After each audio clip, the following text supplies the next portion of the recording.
My daughter chose her rich stepfather and left me. Now she's broken begging. But I gave her the ending that matched the pain she caused. I, a 50-year-old male, need to get this off my chest. And honestly, I'm still struggling with whether I'm making the right call here.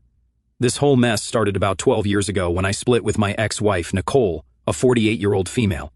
But to understand why I'm at this crossroads now, you need to know the full story. Back then, I was literally working myself to the bone with 2 full-time jobs. We're talking 80-hour weeks, alternating between a day shift at a warehouse and evening shifts at a local restaurant. The economy wasn't great, and I was doing everything I could to keep our heads above water. Bills were always breathing down my neck. Mortgage, utilities, car payments, you name it. I'd skip lunches sometimes, just to make sure there was enough food on the table for my family. Nicole, though, was something else entirely. Looking back, I should have seen the red flags from the start, but you know how it is when you're in love and trying to make a marriage work. She came from a more privileged background, and no matter how hard I worked, she acted like I was somehow failing her by not providing the lifestyle she thought she deserved. You wouldn't believe some of the arguments we had. I'd come home exhausted after a double shift, and she'd be there with a jewelry catalog, circling things she wanted for her birthday. When I'd try to explain that we needed to budget carefully, she'd hit me with lines like, "My father would never have let his family live like this," or, "I didn't marry you to live paycheck to paycheck." It was soul-crushing, honestly. We had a daughter together, Chelsea, now a 25-year-old female, and I really thought that would be our common ground, that whole staying together for the kids thing. But instead of bringing us closer, Chelsea became another point of contention. Nicole would constantly undermine me in front of her, making comments about how daddy can't afford this or that, or how other kids at school had better things. I tried to teach Chelsea the value of money and the importance of hard work, but Nicole would roll her eyes and tell her not to listen to my poor person mentality. The real kicker? Despite all her complaints about money, Nicole wasn't exactly contributing much to our financial situation. She had a part-time job at a boutique, but most of her paycheck went to her personal expenses, designer clothes, salon appointments, lunch dates with her friends. Meanwhile, I was pulling double shifts and still getting grief about not providing enough. I remember this one incident that really captures what I was dealing with. It was Chelsea's 10th birthday, and I'd saved up for months to throw her a nice party at this local pizza place. Nothing super fancy, but it was clean, fun, and the kids loved it. Nicole spent the entire party making snide comments about how basic everything was and how embarrassing it was that we couldn't afford to rent out that expensive indoor playground like Chelsea's classmate had done the month before. The stress was unreal. I started having anxiety attacks, which I'd never experienced before. My blood pressure was through the roof, and I was barely sleeping. The doctor told me I needed to reduce my stress levels, but how could I when every day felt like walking through a minefield of criticism and demands? I tried suggesting marriage counseling, thinking maybe if we could get on the same page about our finances and expectations, we could make it work. Nicole's response? The only counseling we need is financial counseling to figure out how you can earn more money. It was like talking to a wall that only echoed back demands for more. Looking back now, I can see how this toxic environment was setting the stage for everything that would follow. The constant pressure, the undermining, the materialistic values being instilled in Chelsea. It was like watching a train wreck in slow motion, but I was too caught up in trying to keep everything together to see where it was all heading. I guess what really gets me now, thinking back on all of this, is how I never felt like I was enough. No matter how many hours I worked, no matter how much I sacrificed, it was always painted as some kind of personal failing on my part. The narrative was never, "Dad works really hard to provide for us." It was always, "Dad can't afford what we deserve." Living with Nicole wasn't just difficult, it was like being stuck in an endless performance review where you're constantly being told you're not meeting expectations every single day. I'm talking about the kind of situation where you'd wake up already feeling like you'd failed somehow, and the day hadn't even started yet. Let me give you some specific examples, since many of you asked for more details. One time, I remember coming home after a particularly rough 14-hour workday. I'd picked up an extra shift because Nicole had emergency shopping to do. I walked through the door to find shopping bags from high-end stores scattered across our living room. The credit card bill for that month ended up being over $3,000, money we absolutely didn't have. When I tried to talk to her about it, she looked at me like I was speaking an alien language and said, "Well, Chelsea needed new clothes for school. Want to know what these needed items were? A $400 designer backpack, because apparently the perfectly good one from last year was embarrassing. 3 pairs of shoes from some brand I couldn't even pronounce, because all the other moms get their kids the right brands. And get this, she'd bought herself a matching designer purse, because she couldn't let Chelsea be the only one with nice things. The real kicker? When I pointed out that this would mean I'd have to pick up even more extra shifts to cover the bill, she actually said, "Well, maybe if you had a better job, I wouldn't have to feel guilty about buying basic necessities." Basic necessities, that's what she called a $400 backpack. Eating out was another constant battlefield. If I suggested a family restaurant, Nicole would make this face. You know, the one where someone's trying to hide their disgust but wanting you to see it at the same time. She'd spend the entire meal making comments loud enough for nearby tables to hear. I can't believe we were eating at a place with plastic cups, or I guess this is what passes for atmosphere these days. One time, I'd saved up for 2 months to take her to a nice restaurant for our anniversary. It wasn't the fanciest place in town, but it was well reviewed and definitely above our usual budget. The moment we walked in, before we'd even been seated, she started in with, "Oh, this is where we're eating?" Then, throughout the entire meal, she kept pulling up Yelp on her phone, pointing out all the better restaurants we could have gone to instead. She even made a point of telling our waiter that it was our anniversary, then adding, "But apparently, this is as good as it gets." The house was another constant source of conflict. We lived in a decent 3-bedroom in a safe neighborhood with good schools, but Nicole would give tours to her friends, like she was showcasing a disaster area. And this is our cozy kitchen we're planning to renovate as soon as someone gets a better job. Or, sorry about the basic countertops. Some people just don't understand the importance of granite. The worst part was how she'd involve Chelsea in her materialistic mindset.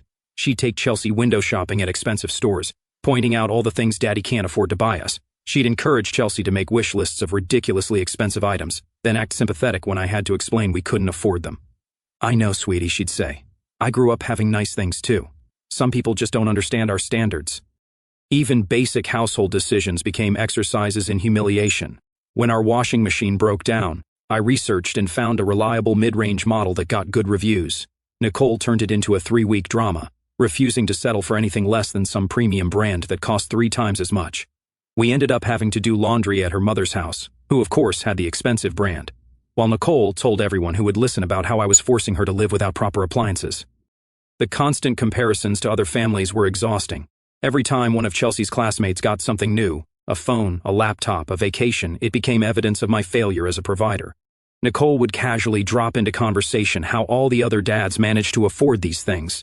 She never seemed to consider that maybe those other families had dual incomes, different circumstances, or were drowning in debt to maintain appearances. Holiday seasons were particularly brutal. Nicole would spend weeks creating elaborate wish lists, then act martyred when I suggested we needed to stick to a budget. She'd tell Chelsea things like, "Well, honey, I guess we'll have to wait and see what Santa can afford this year," with this pointed look in my direction.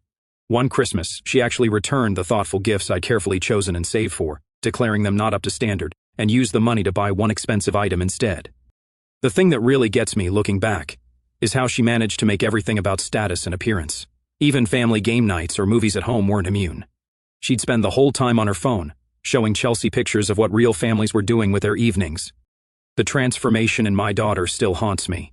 Chelsea, a 15-year-old female at the time, went from being this sweet kid who used to curl up next to me watching Star Wars and asking for piggyback rides to someone I barely recognized. The change wasn't overnight. It was like watching a flower slowly close, one petal at a time, until there was nothing left of the relationship we once had. The divorce was finalized when Chelsea was 14, and that's when Nicole's new boyfriend, Steven, entered the picture. Now let me paint you a picture of Steven, a 42-year-old male at the time. Imagine every stereotype of a midlife crisis wrapped in an expensive suit.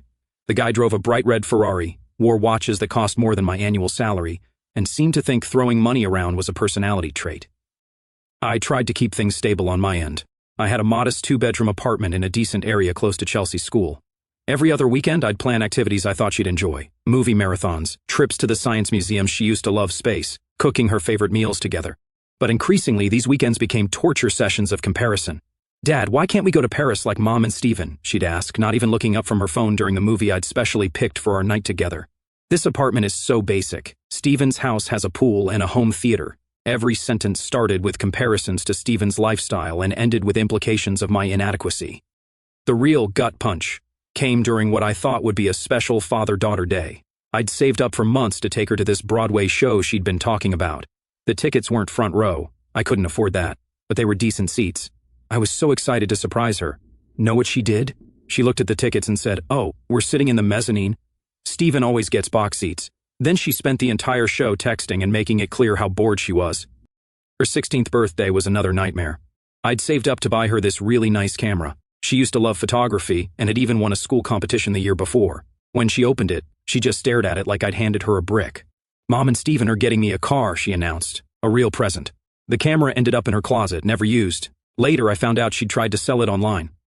The attitude at school events was humiliating. During parent-teacher conferences, she'd introduce Stephen as her dad and pretend not to see me sitting there. At her school orchestra performance, she played violin.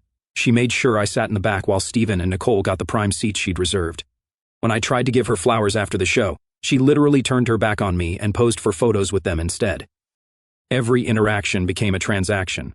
She'd call or text, and my heart would leap, thinking she wanted to talk, but it was always about money. Dad, everyone's getting the new iPhone. Dad, I need $300 for this school trip.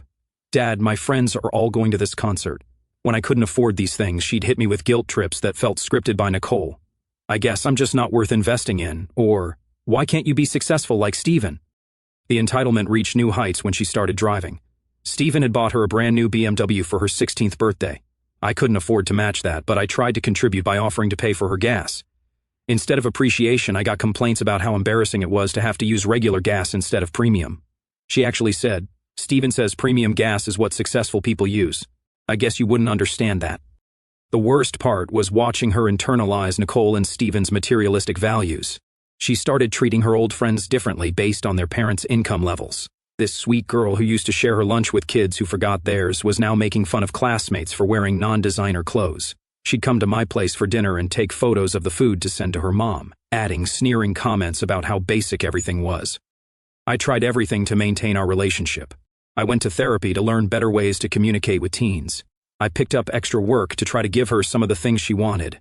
I even swallowed my pride and asked Stephen if we could all sit down together and talk about providing a united front for Chelsea's sake. His response? He laughed and said he'd handle the lifestyle department, and I should focus on whatever it is you can actually provide. Looking back, I realized I was losing her long before she actually cut me off. Every eye roll, every comparison to Stephen, every disappointed sigh when I couldn't afford something, they were all little deaths of our father-daughter relationship. But even knowing that didn't prepare me for what came next. After months of Chelsea, a 17-year-old female at the time, dodging my calls and texts with increasingly ridiculous excuses, I finally managed to get her to agree to meet me for dinner. Looking back, I should have seen the signs. She suggested meeting at this ridiculously expensive restaurant, the kind of place Stephen would take her to, instead of our usual diner. I think she knew I couldn't afford it, but I was so desperate to see her that I dipped into my emergency savings just to make it happen. I got there early, dressed in the nicest clothes I had, which, according to the looks from the staff, weren't nice enough. I waited at that table for 45 minutes past our agreed time, sending text after text, each one making me feel more pathetic than the last. When she finally showed up, she didn't even apologize for being late. She just sat down, looked at her phone, and said, I can only stay for like 30 minutes. I have plans later. The waiter came by, and without even looking at the menu, she ordered the most expensive item she could find. I watched her tap away at her phone while rattling off dishes I knew would cost me nearly a week's worth of groceries. When I gently suggested we might want to look at some of the more reasonable options, she rolled her eyes and said, God, Dad, this is why I hate coming out with you. It's always about money. That's when I tried to have the talk, you know, the one where you lay all your cards on the table and hope for some kind of breakthrough. I started telling her how much I missed her, how it hurt that she was constantly canceling our weekends together, how I felt like I was losing my little girl. Her response? She put her phone down, finally looked me straight in the eye and said with this cold smile, You want to know the truth, Dad? I don't need you. You're always broke and can't give me the life I deserve. Do you know how embarrassing it is to have a father who can't even afford to eat at nice restaurants without checking the prices first? I sat there, stunned, as she continued, each word like a knife. Stephen takes me shopping and doesn't make a face when I pick something expensive. He gets me the latest iPhone without lectures about appreciating the value of money. He knows what it means to provide properly for a family. Then came the real bombshell. She reached into her designer purse, a gift from Stephen, of course, and pulled out some legal papers. I want you to sign these, she said, sliding them across the table like she was some kind of corporate executive closing a deal. It's papers to terminate your parental rights. Stephen wants to adopt me officially. I felt like I couldn't breathe. The restaurant, with all its fancy decorations and well-dressed patrons, started spinning around me. Chelsea, I managed to say, you can't be serious. I'm your father. I've been there since the day you were born. Remember all the times we...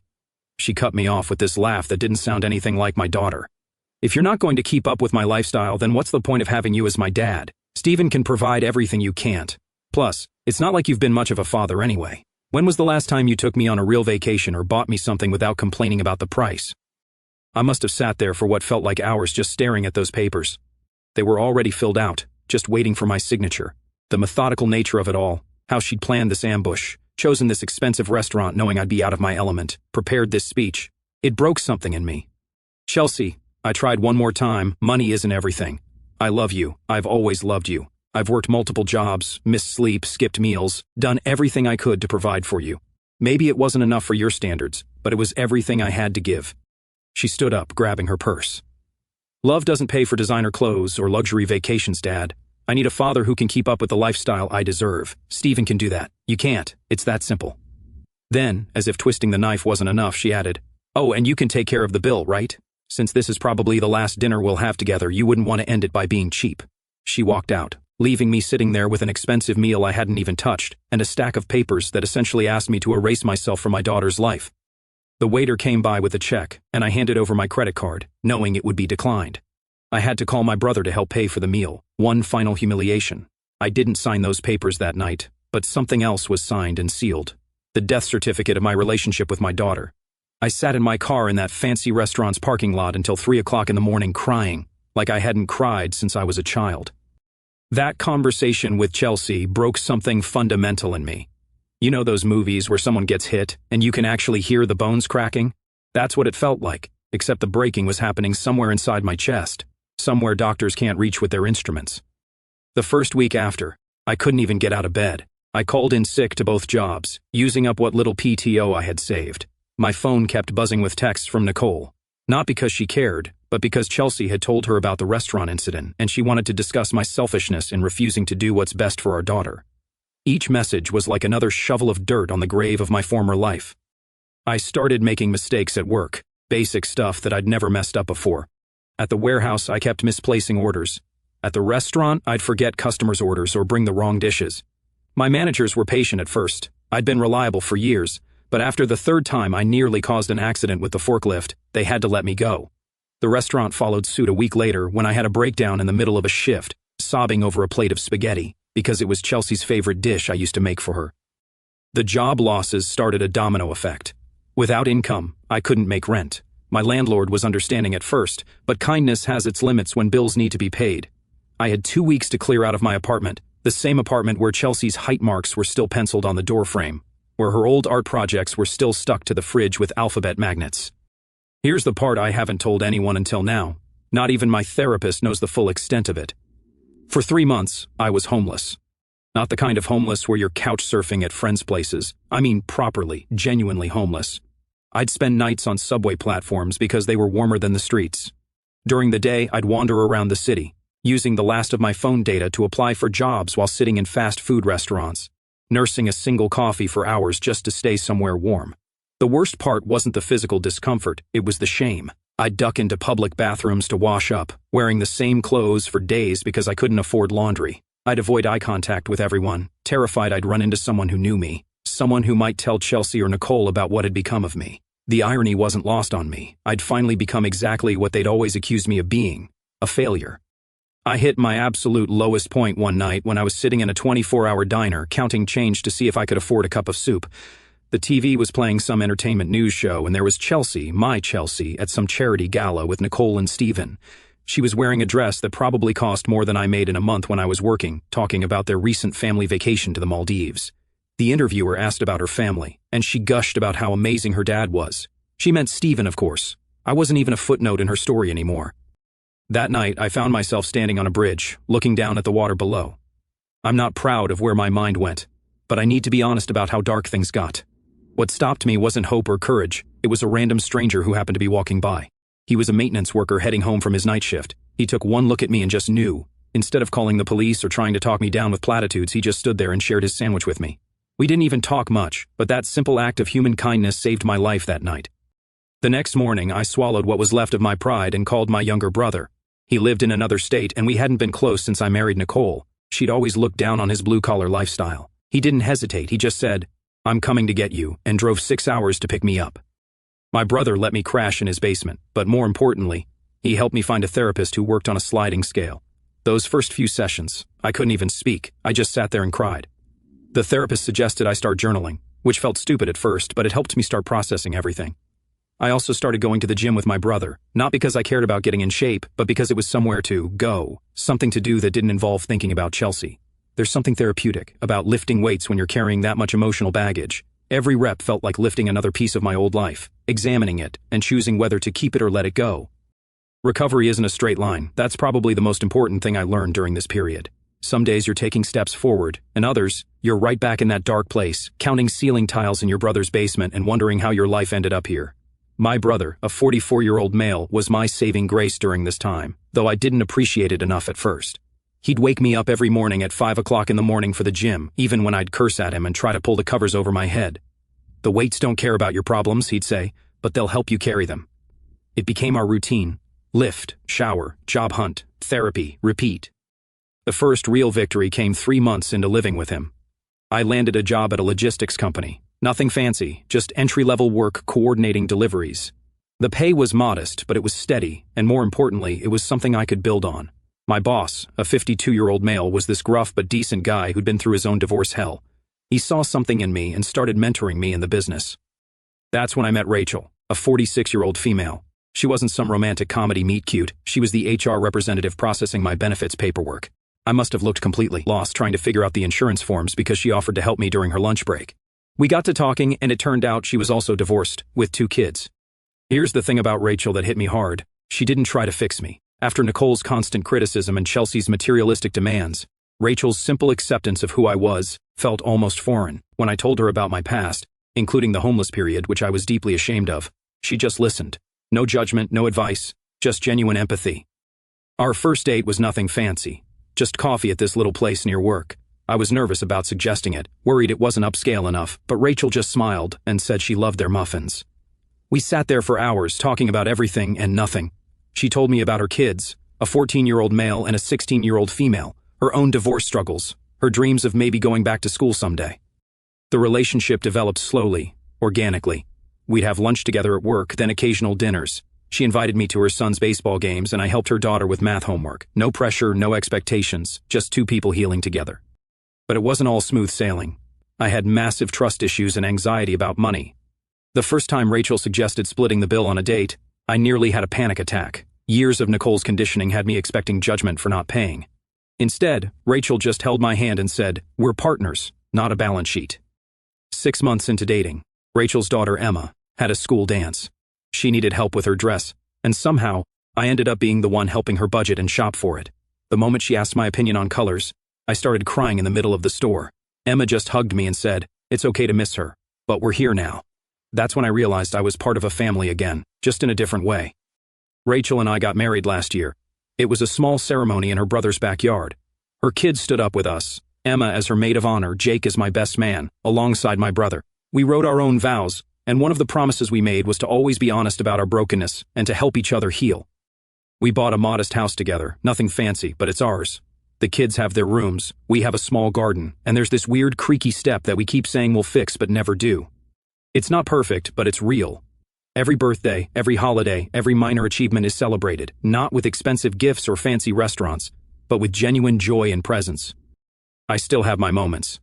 Sometimes, I'll see a father and daughter together at the store, or hear Chelsea's favorite song on the radio, and it hits me all over again. But now, I have people who understand that grief isn't something you get over, it's something you learn to carry differently. Then that day came. I was picking up groceries at Whole Foods. Ironic, I know, the store Chelsea used to mock me for not shopping at, when I literally ran into her. Chelsea, a 25-year-old female now, was standing in the wine aisle, looking exactly like a younger version of Nicole, designer everything, that same entitled posture. For a moment, I thought about pretending I hadn't seen her, but she spotted me first. "Hey, Dad," she said with this practiced casual tone. Like we'd just seen each other yesterday, not like she'd spent the last 8 years pretending I didn't exist. I finally decided I need you back in my life. The shopping basket nearly slipped from my hands. 8 years of therapy helped me keep my composure, but inside, I was that broken man on the subway platform again. She kept talking, filling the silence with words that felt rehearsed. "Stephen and Mom got divorced last year," she explained, examining a wine bottle like we were discussing the weather. "Turns out he was cheating with his secretary. How cliché, right? But that's not why I'm here." She put the bottle back, picked up a more expensive one. "I've been doing some thinking, and I realized maybe I was a bit harsh back then." A bit harsh. That's how she described destroying her father's life. Then came the real reason for this sudden reunion. "I'm starting my own business," she announced. "A boutique PR firm. Mom's not in a position to help right now, and Steven's new wife doesn't want him investing in past relationships. I thought maybe we could reconnect, father-daughter style. I stood there, grocery basket growing heavy in my hands as she continued. I've got all the plans drawn up. The space I want is perfect, it just needs some renovation. We could spend time together while you help me get it started. Like, financially, I mean. It would be a great investment opportunity for you. That's when something in me snapped. Not in a breaking way this time, but in a moment of pure clarity. I looked at my daughter, really looked at her, and saw not just who she was, but who she'd always been since. Nicole and Steven molded her in their image. Chelsea, I said, my voice steadier than I expected. I've moved on. I've built a life with people who respect me. I have stepchildren who value me for who I am, not what I can buy them. My other kids matter too. Her face did this thing I remember from her teenage years. That slight sneer that always preceded a cruel comment.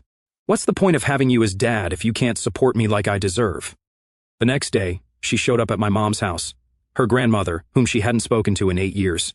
My mom called me immediately, telling me how Chelsea had burst into tears talking about how much she missed her family and needed support during this difficult time. But when Mom gently suggested that if Chelsea wanted to be part of the family again, it would need to start with genuine relationships, not financial support. Chelsea's tears dried up remarkably fast. She actually laughed and said, I'm only here for the lifestyle. If you can't give me that, then why bother? So here I am, Reddit. My daughter's back, but she's not really back. She just needs a new sponsor now that Steven's gone. Part of me wants to help her, she's still my daughter after all. But a bigger part remembers those nights on the subway platform, the therapy sessions, the slow process of rebuilding my self-worth. Am I the asshole for not wanting to let her back into my life, for choosing my mental health and my new family over my biological daughter? My wife, Rachel, supports whatever decision I make, but says I need to make it for the right reasons. My therapist suggests maintaining firm boundaries if I do decide to reconnect. 1. Yes. Chelsea knows about my homelessness period. Nicole apparently told her during one of their fights with Steven, using it as an example of why some people never succeed in life. 2. No, Steven didn't adopt her. The papers never went through, though not for lack of trying on their part. 3. Yes, I've offered to have a relationship with Chelsea that doesn't involve money. Her response was, what would be the point of that? To those asking about Nicole's current situation, apparently Steven had been moving assets around for years, preparing for the divorce. She got far less than she expected, and her expensive lifestyle isn't sustainable anymore. The irony isn't lost on me. My stepchildren have asked if they should reach out to Chelsea as potential siblings. I've advised against it. I don't want them exposed to that kind of toxic materialism. They've seen photos of her and know the story, but I've never spoken ill of her to them. They came to their own conclusions after hearing about her recent visit. After talking it over with my family and therapist, I've decided to send Chelsea one final email. I'll tell her that I'm open to having a relationship with her, but only if it's based on genuine connection, not financial support. The ball will be in her court. Given her response at Mom's house, I'm not holding my breath, but at least I'll know I tried one last time to be her father, not her banker.